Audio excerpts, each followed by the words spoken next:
The fluorescent lights of Westfield Pharmacy buzzed overhead as Victoria Chen stood at the counter, her fingers trembling slightly as she counted the crumpled bills in her wallet for the third time. The night shift pharmacist, a tired-looking man with kind eyes, waited patiently as she sorted through every dollar and coin. "I'm sorry, I just need to make sure," Victoria whispered, her voice barely audible above the hum of the air conditioning. Her 4-year-old daughter Emma sat in the small shopping cart, clutching her favorite stuffed rabbit and fighting back a cough that had been getting worse all day. The prescription bottle sat on the counter between them like a bridge Victoria couldn't cross. Emma's inhaler, the one thing that could help her daughter breathe easier tonight.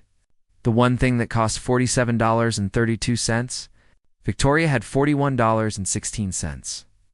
She had already worked her morning shift at the grocery store, then rushed to pick up Emma from daycare before starting her evening cleaning job at the office building downtown. Her back ached from mopping floors, and her hands were raw from scrubbing bathrooms. But she had pushed through because every dollar mattered. Every single coin counted toward moments like this. "Mommy, is everything okay?" Emma asked softly, her small voice raspy from the persistent cough. Victoria forced a smile. The kind mother's perfect when their world is falling apart, but their children need to feel safe. "Everything's fine, sweetheart. Mommy just needs to figure something out." Behind them in line, Benjamin Torres adjusted his baseball cap lower over his eyes and shifted uncomfortably. He had stopped by the pharmacy after his late business meeting, needing to pick up vitamins his personal assistant had forgotten to order.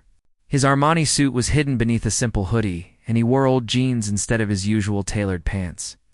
After 16-hour workdays filled with boardroom meetings and million-dollar decisions, these quiet moments of anonymity had become precious to him. But tonight, his attention wasn't on maintaining his disguise. He watched the young woman in front of him count her money with the desperation of someone who knew exactly how much $47 could mean. Her shoulders were set in a way that spoke of carrying weight far beyond her years. And when she looked at her daughter, her eyes held a fierce love that reminded him of someone he had lost long ago. Victoria looked up at the pharmacist, her eyes glistening with unshed tears.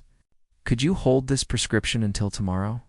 I get paid in the morning, and I promise I'll come back for it first thing." The pharmacist's expression softened with genuine sympathy.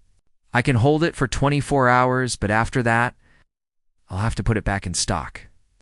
Emma coughed again, a harsh sound that seemed too big for her small body.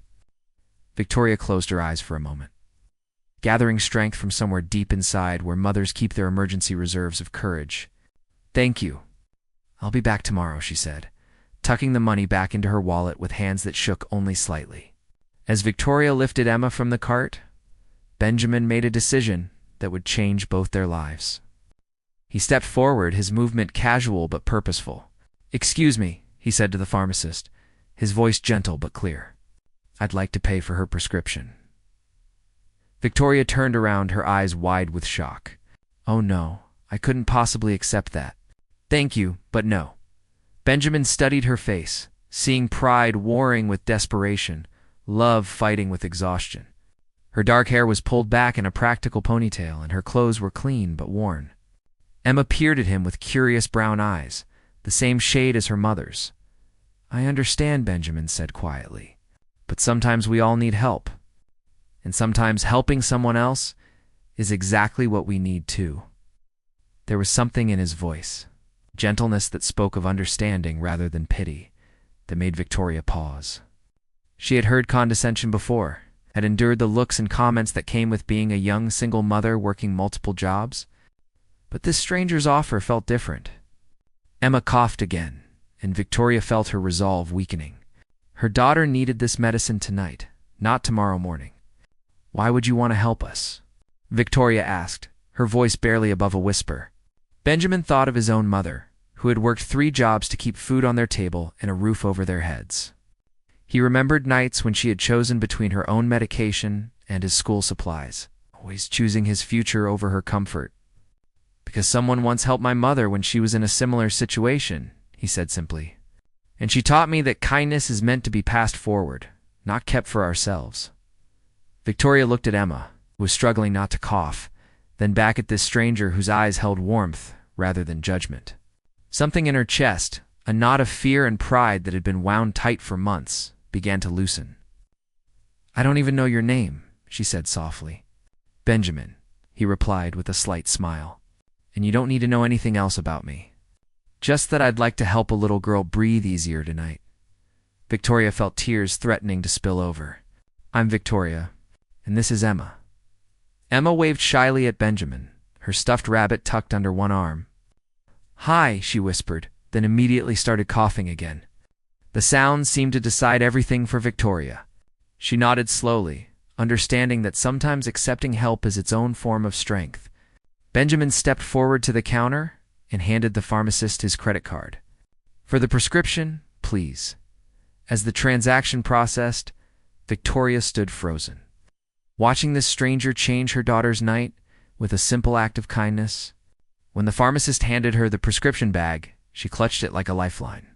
"Thank you," she whispered to Benjamin, the words carrying the weight of a mother's gratitude. "Take care of yourself and Emma," Benjamin replied, then added softly, "You're doing an incredible job," as Victoria and Emma left the pharmacy. Benjamin watched them walk toward the bus stop through the large windows. Something had shifted inside him during those few minutes, a reminder of why he had built his fortune in the first place. Tomorrow, he would return to his world of corporate meetings and investment deals. But tonight, he had remembered what truly mattered. Outside, Victoria helped Emma with her inhaler, and for the first time in days, her daughter's breathing came easier.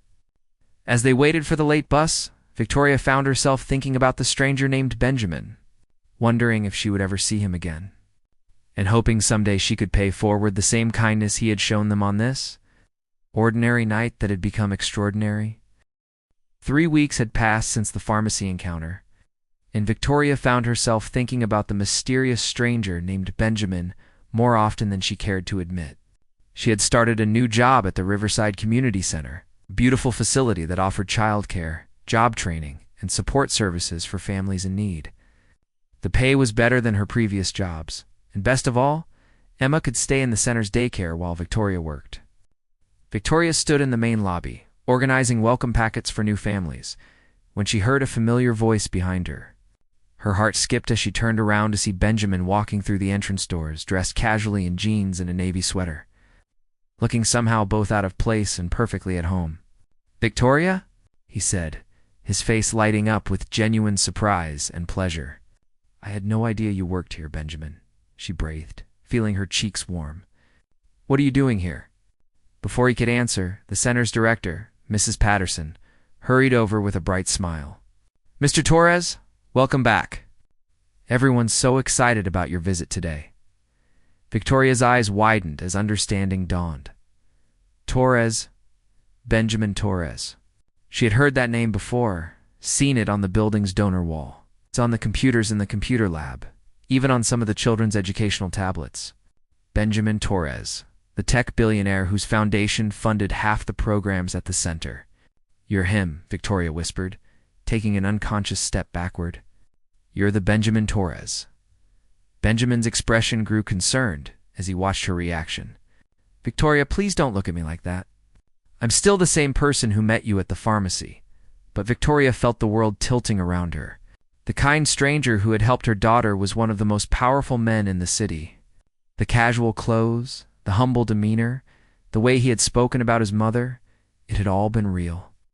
But he was living in a completely different universe from hers. "Why didn't you tell me?" she asked, her voice barely audible above the sounds of children playing in the nearby activity room. "Because it didn't matter then," Benjamin said simply, "and it doesn't matter now." Mrs. Patterson looked between them with growing curiosity. "You two know each other?" "We've met," Benjamin said carefully, his eyes never leaving Victoria's face. "Victoria, could we talk privately for a moment?" Victoria glanced around the lobby, aware that other staff members were beginning to stare. She nodded reluctantly and led him to a small conference room down the hall. Once the door closed behind them, Benjamin ran a hand through his hair. A gesture that made him seem less like a billionaire and more like the man who had quietly paid for Emma's medicine. "I should have told you who I was," he admitted. "But honestly, it was refreshing to meet someone who saw me as just a person. It's not a bank account or a business opportunity. Victoria sank into one of the chairs, her mind reeling. "I made you dinner," she said suddenly. "What?" "Last week, when Emma asked if we could invite the nice man from the store over for spaghetti, I actually considered it. I thought about making you dinner in my tiny apartment with the leaky faucet and the second-hand furniture." She laughed, but there was no humor in it. "I'm so embarrassed." Benjamin sat down across from her, leaning forward intently. "Victoria, there is nothing embarrassing about wanting to show kindness to someone. That invitation would have meant more to me than any five-star restaurant meal." "But don't you see?" Victoria's voice cracked slightly. "We're from completely different worlds. You probably eat at five-star restaurants every night. You live in some mansion in the hills. And I live in a one-bedroom apartment where I have to put pots out when it rains because the ceiling leaks. My mother raised me in a studio, apartment above a laundromat," Benjamin said quietly. "The radiator never worked properly, and we used to heat soup on a hot plate because the stove was broken for 6 months. I know exactly what it feels like to put pots out when it rains."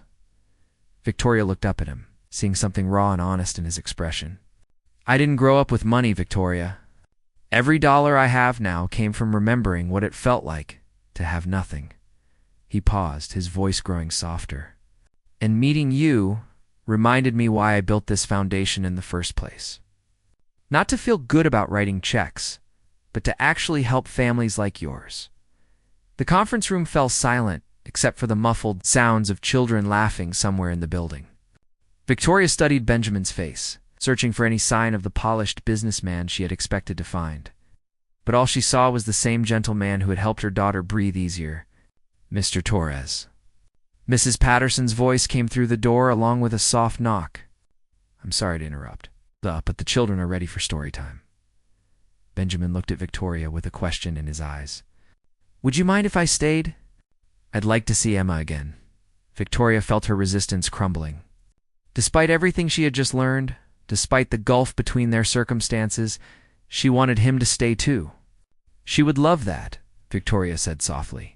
They walked together to the children's activity room, where 20 kids sat in a colorful circle on the carpet. Emma spotted her mother immediately and waved excitedly, then noticed Benjamin beside her. "It's the medicine man," Emma announced happily, using the name she had given Benjamin after their pharmacy encounter. The other children looked confused, but Emma scrambled up from the circle and ran to Benjamin, wrapping her small arms around his legs in an enthusiastic hug. "Hi, Emma," Benjamin said, crouching down to her level. "How are you feeling?" "Much better. Mommy says my cough is almost all gone because of the special medicine." Emma looked up at him with the absolute trust that only children possess. "Are you here to read us a story?" Benjamin glanced at Victoria, who nodded with a small smile. "I would love to read you a story," as Benjamin settled into the reading chair with Emma on his lap, and the other children gathered around. Victoria watched from the doorway. She saw how naturally he interacted with the kids, how his eyes lit up when they laughed at the funny voices he made for different characters, how he patiently answered their questions about the pictures. "He's good with them," Mrs. Patterson said, appearing beside Victoria. "Mr. Torres visits once a month, and the children always remember him. He has a real gift with kids." Victoria nodded, feeling something shift in her chest as she watched Emma snuggle trustingly against Benjamin's shoulder while he read. After story time, Benjamin found Victoria in the supply room, organizing art materials for the afternoon craft session. "Thank you for letting me stay," he said from the doorway. Victoria looked up from the bins of crayons and construction paper. "Thank you for reading to them." "Emma hasn't stopped smiling," Victoria, Benjamin said. Stepping into the room, "I know this complicates things, knowing who I am, but I hope it doesn't change anything between us." Victoria set down the crayon box she had been holding and really looked at him. Beneath the expensive haircut and the confident posture, she could still see the man who had spoken about his mother with such love and respect, who had helped her without expecting anything in return. "I'm scared," she admitted quietly. "Of what?" "Of this. Of the way Emma lit up when she saw you today." Victoria took a shaky breath. "Of the way I felt when I saw you walk through those doors." Benjamin moved closer. Close enough that she could smell his cologne, subtle and expensive, but somehow comforting. "I'm scared too," he said softly. "I haven't felt this way about anyone in a very long time." The supply room suddenly felt very small, filled with an electricity that had nothing to do with their different bank accounts or social status. Victoria found herself looking up into Benjamin's eyes, seeing her own uncertainty reflected there along with something deeper, something that made her heart race. "What happens now?" she whispered. "Now," Benjamin said, reaching out to gently touch her hand, "we figure it out together, one day at a time." Outside the supply room, they could hear Emma's laughter mixing with the voices of other children, a sound that somehow made the future seem less frightening and more full of possibility. 2 months had passed since Benjamin started volunteering regularly at the Riverside Community Center, and Victoria's world had transformed in ways she never imagined possible.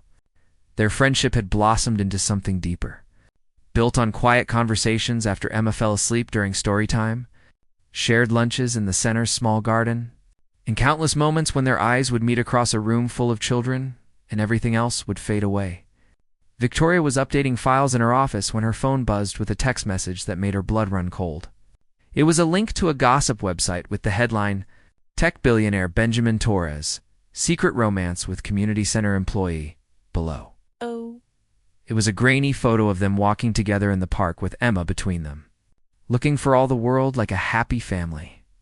Her hands trembled as she scrolled through the article, reading words that twisted their beautiful relationship into something calculating and shameful. The comments section was even worse, filled with speculation about Victoria's motives and cruel observations about her appearance and background. "Victoria?" Mrs. Patterson appeared in her doorway, her face grave. "We need to talk." In the director's office, Mrs. Patterson closed the door and sat down heavily behind her desk. "I've been getting calls all morning. Board members, donors, even some parents. They're all asking about this article." Victoria felt sick. "Mrs. Patterson, it's not what they're making it sound like. Benjamin and I care about each other, but I never pursued him for his money. I didn't even know who he was at first. I believe you, dear. But perception is reality for some people." Mrs. Patterson's voice was kind but worried. Richard Blackwood called personally. "He's threatening to pull his company's funding if we don't address what he calls a serious conflict of interest." Victoria knew that name. Richard Blackwood owned a competing tech company and had been trying to buy out Benjamin's business for years. She also knew his donation was substantial enough to keep the center's after-school program running. "What does that mean for me?" Victoria asked, though she already feared the answer. "The board is meeting tonight. They want you to attend." That evening, Victoria sat at one end of a long conference table while 5 board members stared at her like she was on trial. Richard Blackwood sat at the opposite end, his silver hair perfectly styled, his expensive suit a reminder of the power he wielded. "Miss Chen," Richard began, his voice smooth but cold, "I'm sure you understand our concern. The appearance of impropriety reflects poorly on this organization." "There's no impropriety," Victoria said, trying to keep her voice steady. "Benjamin and I met by chance, and our relationship developed naturally." Richard smiled, but it didn't reach his eyes. "Come now. A single mother working multiple minimum wage jobs suddenly catches the eye of one of the city's wealthiest men. You have to admit it looks suspicious." Victoria felt her cheeks burn with anger and humiliation. "I never asked Benjamin for anything. Not money, not gifts, not favors. Our relationship has nothing to do with his wealth." "Then you won't mind stepping back from it to preserve the center's reputation," Richard suggested. "After all, if your feelings are genuine, surely you can see that this scandal is hurting the very families you claim to care about." The words hit Victoria like a physical blow. She looked around the table at the other board members, seeing doubt in some faces and pity in others. None of them spoke up in her defense. "I need time to think," Victoria whispered. "Of course," Richard said graciously. "But understand that every day this continues, our donors grow more concerned." Victoria left the meeting feeling like she was drowning. At home, she tucked Emma into bed and then sat at her small kitchen table, staring at her phone. She had 17 missed calls from Benjamin and dozens of text messages. But she couldn't bring herself to read them or call him back.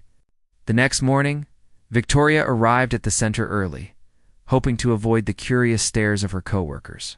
She was organizing the morning's activities when Benjamin burst through the door, his hair disheveled and his eyes wild with worry. "Victoria, thank God. I've been trying to reach you all night." He moved toward her. She stepped back, putting the activity table between them. "You shouldn't be here," she said quietly. "It's only going to make things worse." "Make what worse?" "Victoria, talk to me. What happened at the board meeting?" Victoria's resolve crumbled as she saw the genuine concern in his eyes. "They want me to choose between you and my job. Richard Blackwood is threatening to pull funding if I don't end our relationship." Benjamin's expression darkened. "Blackwood. I should have known." He moved around the table, reaching for her hands. "Victoria, don't let him manipulate you." "I'll talk to the board. Explain everything." "Explain what?" Victoria pulled away, tears starting to fall. "That you're slumming it with the poor single mother. That you're having fun playing house until you get bored and go back to your real life? Is that what you think this is to me?" Benjamin's voice was sharp with hurt. "Victoria, I love you. I love Emma. I want to build a life with both of you." The words she had dreamed of hearing felt like daggers now. "A life where I'm constantly defending myself against people who think I'm a gold digger? Where Emma grows up, knowing her mother is seen as a charity case? Who cares what those people think?" "I care." Victoria's voice broke. "Emma cares, even if she doesn't understand it yet. I won't let her grow up believing her mother bought her happiness with someone else's pity." Benjamin stared at her. She could see her words had wounded him deeply. "Is that really what you think? That I pity you?" Victoria wiped her eyes, trying to compose herself. "I think you're a good man who wants to help people. But I can't be your charity project anymore. Victoria, please go," she whispered. "Just go." For a moment, Benjamin stood frozen. Then he turned and walked away without another word. The next few days passed in a blur of whispered conversations and pitying looks. Victoria threw herself into her work, but even the children seemed to sense something was wrong. Emma kept asking when Mr. Benjamin would come back for story time, and Victoria's heart broke a little more each time she had to change the subject. On Friday afternoon, Victoria was cleaning up after the art session when Emma tugged on her sleeve. "Mommy, why are you so sad?" Victoria knelt down to Emma's level, forcing a smile. "I'm not sad, sweetheart. Just tired." Emma studied her with the serious expression she got when she was thinking hard. "Is it because Mr. Benjamin doesn't come to read stories anymore?" Victoria's throat tightened. Sometimes grown-ups can't see each other anymore, even when they want to. But why? How could she explain to a 4-year-old that love sometimes wasn't enough? That the world could be cruel and judgmental, and that sometimes walking away was the most loving thing you could do? Because sometimes we have to protect the people we love, even if it makes us sad, Victoria said finally. Emma was quiet for a moment, then she hugged her mother tightly. "I think Mr. Benjamin is sad too." That weekend, Victoria was surprised to find Mrs. Patterson at her door on Saturday morning, holding a newspaper and looking unusually excited. "Victoria, you need to see this." The headline read, "Torres Industries announces major restructuring. Blackwood buyout rejected." The article detailed how Benjamin had turned down Richard Blackwood's latest acquisition offer and instead announced plans to transform his company into a public benefit corporation, dedicating significant profits to social programs. "There's more," Mrs. Patterson said, flipping to the business section. "Look at this." The second article was about Benjamin's announcement that he was stepping down as CEO to focus full-time on philanthropy.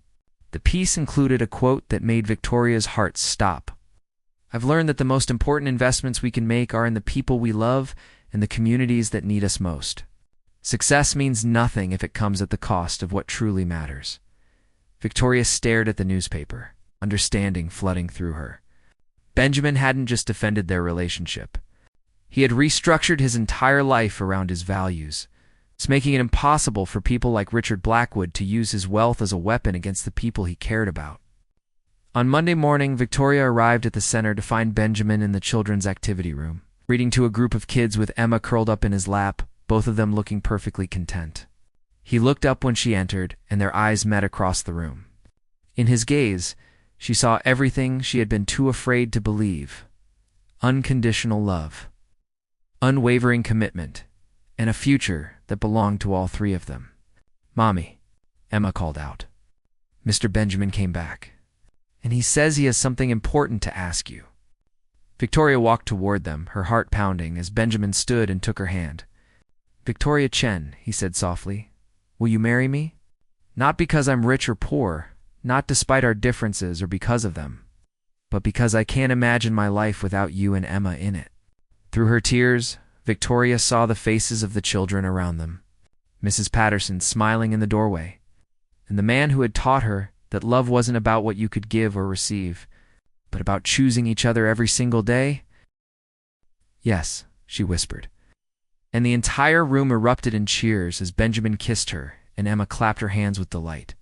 6 months later, they were married in the community center's garden, surrounded by the families they had helped and the children they had read to, proving that the best love stories aren't about fairy tales, but about real people who choose to build something beautiful together, one day at a time.